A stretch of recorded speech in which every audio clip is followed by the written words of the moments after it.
ኢኮኖሚ በሚመለከት ቀደም ብዬ እንዳነሳሁት ዓለም በፈጣን ለውጥ በብዙ ከፍታ በብዙ ዝቅታ እየዋዠቀች ባለችበት በዚህ ዘመን ከፍተኛ ሀብት ይንቀሳቀሳል። ሰምተን የማናውቀው የሀብት ቁጥር ልክ ይነገራል። ከፍተኛ ፈጠራም የተገኘበት ዘመን ነው። ብዙ ፈጠራዎች ዓለም ላይ ይሰማሉ። ያም ሆኖ ዋና ዋና ግጭቶች ትላልቅ ሀገራት የኢንቮልቭ የሚያደርጉባቸው ግጭቶች በዓለም ላይ ባለፉት 4-5 ዓመታት ሲካሄዱ በመቆየታቸው የዓለም እድገት መጠነኛ ስብራት ገጥሞታል፣ ዝቅታ ገጥሞታል። የዓለም የንግድ ስርዓት በመጠኑ ታውቋል። የውጭ ኢንቨስትመንት ቀጥተኛ ኢንቨስትመንትም እንዲሁ ቀንሷል። ኢንቨስትመንት ላይ፣ ንግድ ላይ፣ እድገት ላይ የራሱ የሆነ አሉታዊ ተጽዕኖ አሳድሯል። የነዳጅ ዋጋ በመጨመሩ፣ የማዳበሪያ ዋጋ በመጨመሩ፣ የሎጂስቲክስ ዋጋ በመጨመሩ ኢንፍሌሽኖች አንድ አካባቢ ተፈጥረው ብዙ ሀገራት ተዛምተዋል። እኛም ጋር ኢምፖርትድ ኢንፍሌሽን የራሱ የሆነ ጫና አምጥቷል። ምክንያቱም በእኛ ገቢ ምርቶች ላይ የዋጋ ጭማሪ ማሳደሩ ያ ተያያዥ ችግሮች አስከትሏል። ነገር ግን ቀደም ሲል በአንዳንዶቻችሁ እንደተነሳው ባለፉት ጥቂት ዓመታት ኢትዮጵያ ያካሄደችው የኢኮኖሚክ ሪፎርም እንደ ፓርቲ እንደ መንግስት ሳይሆን አንድ ሀገሩን እንደሚወድ ዜጋ ከምንም ባያዝ ውጪ በዝርዝር ለማየት የሞከራችሁ እንደሆነ በርካታ ሪፎርሞች በሴክተር ደረጃ የተካሄዱ ቢሆንም ኢኮኖሚክ ሪፎርሙ ግን ኢትዮጵያ ሬዚሊየንት ሆና እንድትቀጥል የኢትዮጵያ እድገት እንዲረጋገጥ የማክሮ ኢኮኖሚክ ስብራቶቻችን እንዲቃኑ በከፍተኛ ደረጃ አስተዋጽኦ አድርጓል። ማንም ኢኮኖሚስት ከምንም ባያዝ ውጪ በጥሞና ማየት ከቻለ ትልቅ ድፍረት የተሞላበት ከመንግስትነት ባሻገር የሀገር ብልጽግና ለውጥን ታሳቢ ያደረገ ጀንዌን በደንብ የተመራ ሪፎርም ማካሄድ ስለቻል የኢትዮጵያ ኢኮኖሚ ከነበረበት አረንቋና ችግር በመጠኑም ቢሆን ለማገገምና ተስፋ ለማጫር እድል አግኝቷል። ይህን ሪፎርም በጥንቃቄ ማየት፣ ትምህርት መውሰድ አስፈላጊ ይመስለኛል። በሴክተር ደረጃ ብናይ ግብርና አንዱ አንከር ይሁን። ኢኮኖሚያችን ዳይቨርሲፋይድ መሆን አለበት። በአንድ ሴክተር ላይ ተንተርሰን ከምናስበው ልማት ልንደርስ አንችልም ብለን ግብርና ላይ በክላስተር ማሽን ማስፋፋት፣ መሬት ማስፋት፣ ምርጥ ዘር ማስፋት፣ ኢሪጌሽን ግድቦችን ማስፋፋት የሰራነው ስራ በጣም ትልቅ ውጤት አስገኝቷል። ዘንድሮ 29 ሚሊዮን ሄክታር መሬት ኢትዮጵያ አርሳ ወደ 1.3 ቢሊዮን ኩንታል ምርት ሰብስባለች። በሌማት ትሩፋት የጀመርነው ኢኒሼቲቭ በጣም አስደናቂ ውጤት እያስገኘ ይገኛል። ፍሩት ከዚህ ቀደም አንስቼላችኋለሁ። አቮካዶ በአፍሪካ ሁለተኛው ኤክስፖርተር ሆነን በጣም ከፍተኛ ገቢ አግኝተንበታል። ስንጀምረው አቮካዶ የሚባል ነገር እንኳን ለኤክስፖርት የምታውቁት ነው። አሁን ግን ብር እያመጣ ነው። በግብርና አጠቃላይ አመጣ ነው ከምንለው ለውጥ ውጪ ኤሪያ ስፔሲፊክ ደግሞ ስንወስድ ለብዙ ጊዜ በድርቅ የምናቀው በረሃብ የምናቀው ቦረና ከፍተኛ የስንዴ ማሳ የታየበት፣ በሶማሌ በአፋር ክልል ሰፋፊ እርሻዎች የሚታዩበት፣ እርሻ ላይ አበክረን ብንሰራ ውጤት ማግኘት እንደምንችል የተመሰከረበት፣ በርካታ ግድቦች ለረጅም ጊዜ ቆሙና አዳዲሶች የጨረስንበት፣ በድምሩ የግብርና ሴክተር በዚህ ዓመት 7.7% እድገት እንደሚያመጣ ከሁሉም አመላካቾች መታየት ችሏል። በእርግጥ አጠቃላይ እድገት ተደምሮ የሚታየው መስከረም ቢሆንም የግብርና ሴክተር ብቻ 7.7% እድገት ይጠበቃል። ኢንዱስትሪ ቅድም እንዳነሳሁት ዳይቨርሲፋይ እናርግ ካልናቸው ሴክተሮች አንዱ አንከር ትኩረት ያገኘው ሴክተር ኢንዱስትሪ ነው። አዳዲሶቹን እንተዋቸውና ኢትዮጵያ ውስጥ ከለውጡ በፊት የነበሩ ኢንዱስትሪዎች የማምረት አቅማቸው ከ47% በታች ነበር የነበሩ ብቻ 50% አያመርቱም ነበር። አንዳንዱ ፋይናንስ፣ አንዳንዱ መሬት፣ አንዳንዱ ኢነርጂ ሊሆን ይችላል ምክንያቱ። ያን ኮሚቴ አቋቁመን እያንዳንዱ ኢንዱስትሪ ጎብኝተን ችግሮቻቸውን ለመፍታት ሙከራ ባደረግነው መንገድ ዛሬ ቀድሞ የነበሩ ኢንዱስትሪዎች 67% ማምረት ችለዋል። ከ40% ያላነሰ ተሻሽሏል ማለት ነው። ከ47 67 መድረስ በጣም ትልቅ እመርታ ነው። ይሄ እያንዳንዱን ፋብሪካ ይነካል። እዛ ውስጥ ስራ ይቀጠራል፣ እዛ ውስጥ ቢዝነስ አለ፣ እዛ ውስጥ ሀብት አለ ማለት ነው። ከዚያ በተጨማሪ ከኮምቦልቻ መቀሌና ሐዋሳ ውጪ ከ10 ያላነሱ ኢንዱስትሪያል ፓርኮች የገነባን እኛንን ፕራይቬት ሴክተር ፎሬን ኢንቨስተር ያስገባን እኛንን ሐዋሳን ጨምሮ በጣም በጥቂት ኢንቨስተሮች ተይዞ የነበረውን ፓርክ ከ80% በላይ ኢንቨስተርስ ያመጣን እኛንን። ኢንዱስትሪ ሴክተር ላይ ሲግኒፊካንት የሆነ እድገት ነው ያለው። ሲግኒፊካንት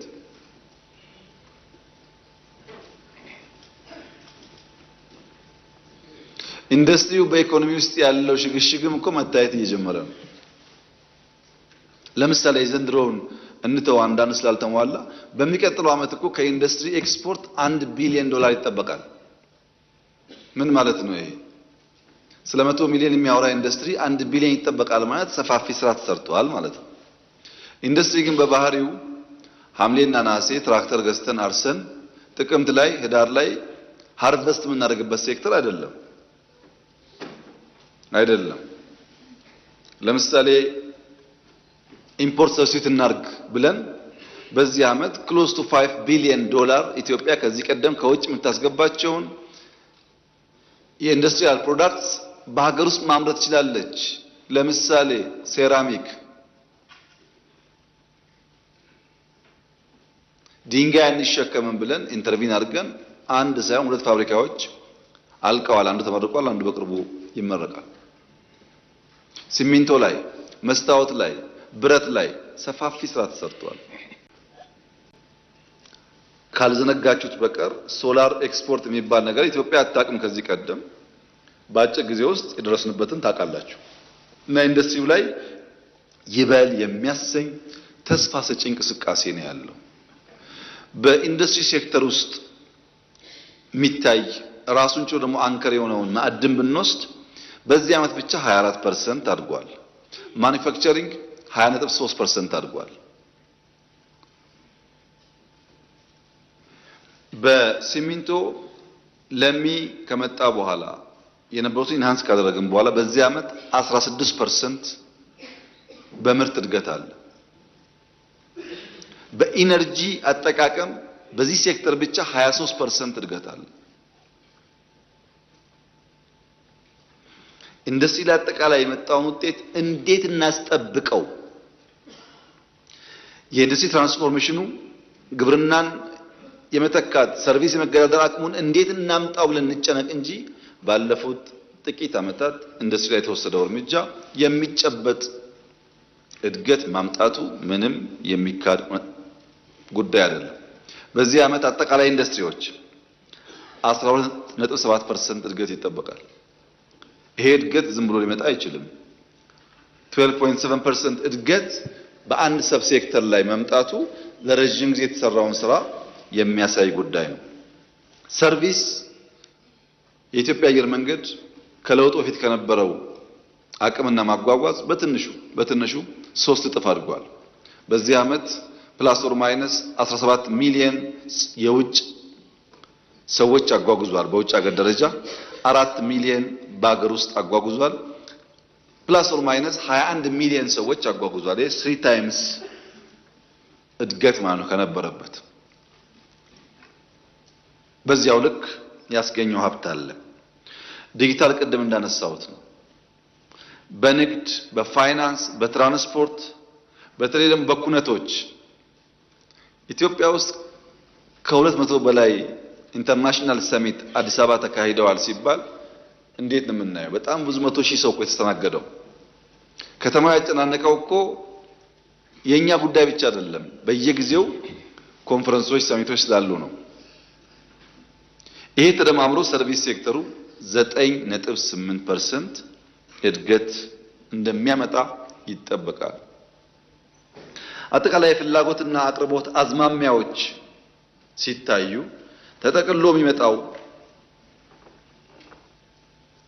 መስከረም ገደማ ቢሆንም የኢትዮጵያ እድገት 10.2 10.3 ገደማ ማደግ እንደሚችል ያመለክታል። ክቡራትና ክቡራን፣ ይሄ በአፍሪካ ትልቁ እድገት ነው። በሪፎርም ቃል የገባነው ለኢትዮጵያ ሕዝብ አስተማማኝ እድገት እናመጣለን ብለን ነው። ፈጣሪ ይመስገን ተሳካልን።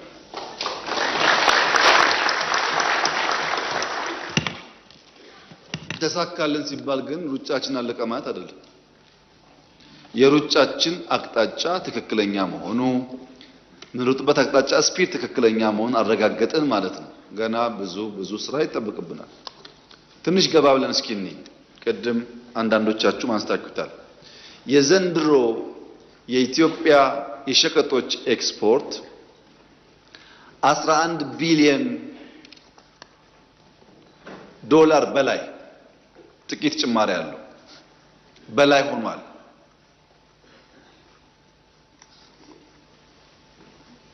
እንደው ዛሬ በተቻለ መጠን ወንድሜን መናገር አልፈልግም፣ ግን የኤክስፖርቱን ያነሱት ጉዳይ ላይ ለሳቸው እንትን እንዲሆን 11 ቢሊዮን ማለት ክቡር ዶክተር ደሳለኝ በኋላ ዳታ እንዲያዩ ከ1984 እስከ 2000 ዓመተ ምህረት 17 ዓመት ኢትዮጵያን የሚያክል ሀገር ኤክስፖርት ያደረገው 11 ቢሊዮን ነው። የ17 ዓመቱን በአንድ ዓመት ማምጣት እድገት ካልሆነ ታዲያ ምን እድገት ይሆናል? ከ84 እስከ 2000 ያለ የኢትዮጵያ ኤክስፖርት ብትደምሩት 11 ቢሊዮን ዶላር 17 ዓመት ሙሉ ኢትዮጵያ ኤክስፖርት ያደረገችውን ዘንድሮ በአንድ ዓመት አመጣ ነው። ይሄ የግለሰቦች ድል አይደለም፣ የመላ ኢትዮጵያውያን ድል ነው። ትልቅ ድል ነው። የኢትዮጵያ አቅም ይሄ ነው ወይ? አይደለም። በብዙ እጥፍ ማደግ አለበት። ከነበርንበት አንጻር ግን ሊናቅ በፍጹም አይቻልም። እሱ ቀርቶ እኔ እንኳን በዚህ ዓመት ለእናንተ ባቀረብኩት እቅድ ላይ ካቢኔት ባየበት እቅድ ላይ 9.8 ብንደርስ ነው ያለው። ከእቅዳችን እንኳን በእጅጉ የላቀ አፈጻጸም ነው ያለው። 17 ዓመት ኢትዮጵያ ኤክስፖርት ያደረገችውን በአንድ ዓመት ማምጣት መቻላችን ትልቅ ነገር ነው። ግን በሚቀጥለው ዓመት ከዛ ማደግ አለበት። በሚቀጥለው እያለ መስፋት ይኖርበታል። ሰርቪስ 9.5 ቢሊዮን ዶላር አግኝተናል። በፎሪን ዳይሬክት ኢንቨስትመንት ፕላስ ኦር ማይነስ 4 ቢሊዮን ዶላር ገደማ አግኝተናል። ቃል የተገባውን ትቼ ሬሚታንስ 7.9 ቢሊዮን ለ8 ትንሽ የቀረው አግኝተናል። ሌሎች እርዳታ ብድር ጨምሮ 5 ቢሊዮን ዶላር ገደማ አግኝተናል። በድምሩ በዚህ ዓመት ፕላስ ኦር ማይነስ 38 ቢሊዮን ዶላር ገደማ ነው የውጭ ካፒታል ወደ ሀገር ውስጥ የፈሰሰው። በእነዚህ ውስጥ ኤክስፖርት በድምሩ 11 ቢሊዮን ነው። የብዙ ዓመታትን ድምር ውጤት ነው ከምንል አንድ ባንድ ነው። በጥቂት ኤግዛምፕል ለምሳሌ ቡና እንውሰድ። ኢትዮጵያ የኮፊ አረቢካ መገኛ ናት። ኢትዮጵያ በየትኛውም ዘመን ቡና ኤክስፖርት አደረግ ነበር። እግረ መንገዱን ግሪን ሌጋሲም ጥቅሙ እንዲገባችሁ ብዬ ኢትዮጵያ ለ17 ዓመት ለአንድ አይደለም ለ17 ዓመት ቡና ወደ ውጭ ሀገር ልካ ያገኘችው የዶላር መጠን 3.3 ቢሊዮን ዶላር ነው። 17 ዓመት። ዘንድሮስ 3.1 ቢሊዮን በዓመት አግኝታለች። ቡና ነው ያልኩት። ካልተከል፣ ካልተንከባከብን፣ ካልለቀምን፣ ካላጠብን፣ ካላሸግን፣ ካላጓጓዝን ይሄ ውጤት ሊመጣ አይችልም። በነገራችን ላይ የቡና ኮንሰምፕሽን በሀገር ውስጥ የዛሬ 10 ዓመት እና ዛሬ ሁላችሁም እንደምታውቁ በጣም ጨምሯል። ሰዎች እየበዙ ነው። የቡና ፍላጎት እያደገ መጥቷል። የሀገር ውስጥ ፍላጎት መልሰን 3 ቢሊዮን ዶላር በነገራችን ላይ ቡና አምራች ከሚባሉ ሀገራት አሁን ከብራዚል ኮሎምቢያ ቀጥሎ ሶስተኛው ትልቁ ኤክስፖርት የኛ ነው። 3.1 ቢሊዮን ዶላር ኤክስፖርት አድርገናል። በአፍሪካ አንደኛ መሆኑ ብቻ ሳይሆን በዓለምም ሶስተኛ ነው።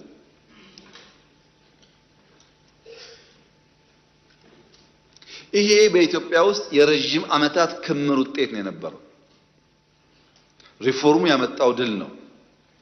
ወደ ወርቅ ብንሄድ ወርቅ 17 ዓመት ካልኩ በጣም ስለሚያንስ 27 አደረኩት።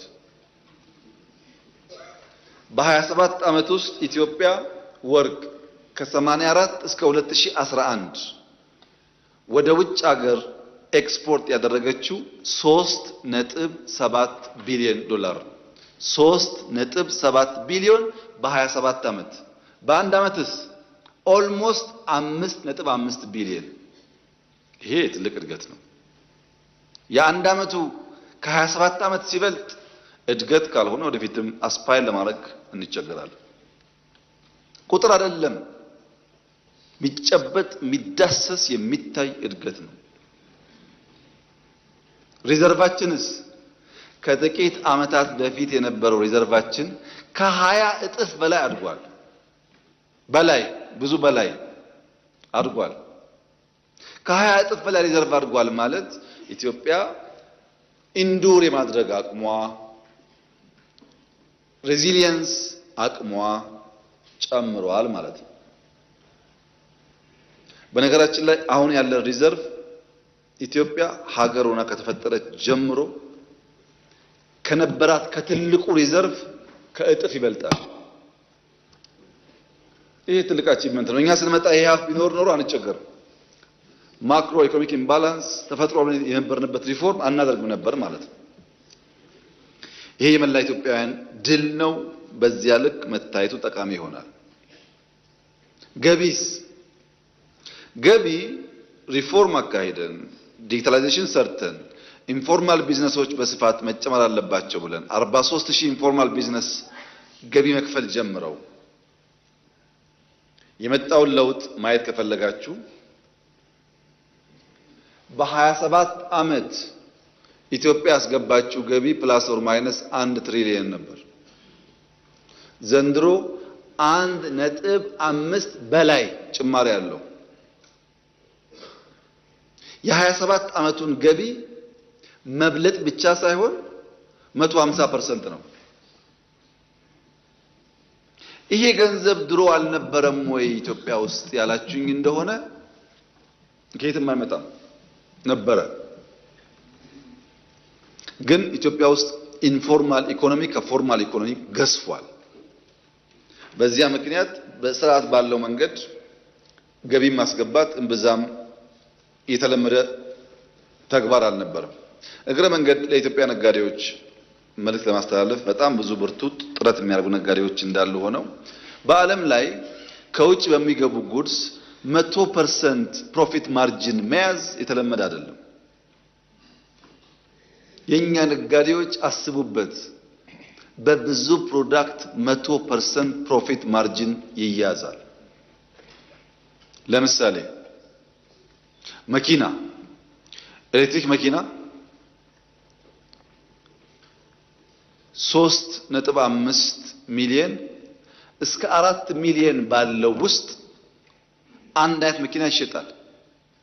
ድርድሩ ሪሲት ትቀበላለህ አትቀበልም፣ በፎርማል ነው ፎርማል አይደለም እየተባለ ማለት ነው። መኪና የምታስገቡ ሰዎች ኢቪ ካር ማስገባታችሁን የምንመርጠው ቢሆንም በምናደርገው ስውር ሱፐርቪዥን ከሚታይ ገበያ ውጪ የሚደራደር መኪና መሸጫ ካለ እንዘጋዋለን። ወደዛ ከምንሄድ ማትረፍ አለባችሁ፣ መጠቀም አለባችሁ። ትክክል ነው። ፕሮፊት ማርጂናችሁ ግን ትክክለኛ ይሁን። በአንድ ጊዜ ብቻችሁን ለማደግ የሚደረግ ጥረት በጥቅል ጎጂ እንጂ ጠቃሚ አይደለም። ሰስቴን የሚያደርግ ቢዝነስ ነው መፈጠር ያለበት። ይሄን ነጋዴዎች ከግምት ብታስገቡት ጥሩ ይሆናል። አሁን በቂ ገቢ ሰበሰብን ነው አይደለም።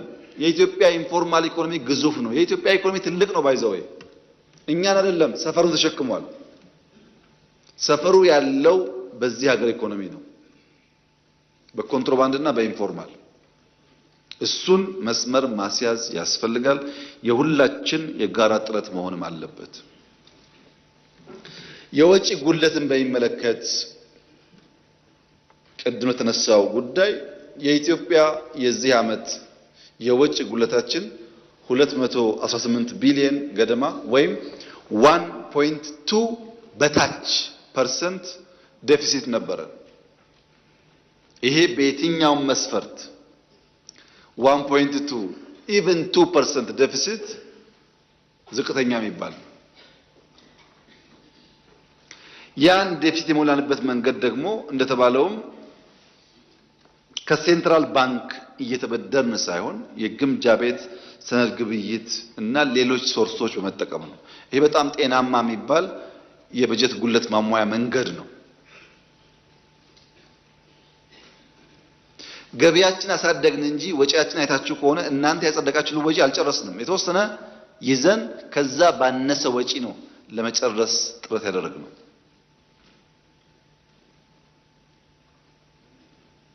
እና የግምጃ ቤት ሰነድ ግብይቱ በጣም ጠቃሚ መሆን ብቻ ሳይሆን አስፈላጊ የበጀት ማሟያ ጤናማ መንገድ ነው። በነገራችን ላይ ለመጀመሪያ ጊዜ አምና እና ዘንድሮ 2 ዓመት የኢትዮጵያ ገንዘብ ሚኒስቴር ከናሽናል ባንክ ከሴንትራል ባንክ ብድር ሳይበደር ዓመቱን ጨረሰ። ለመጀመሪያ ጊዜ 2 ዓመት።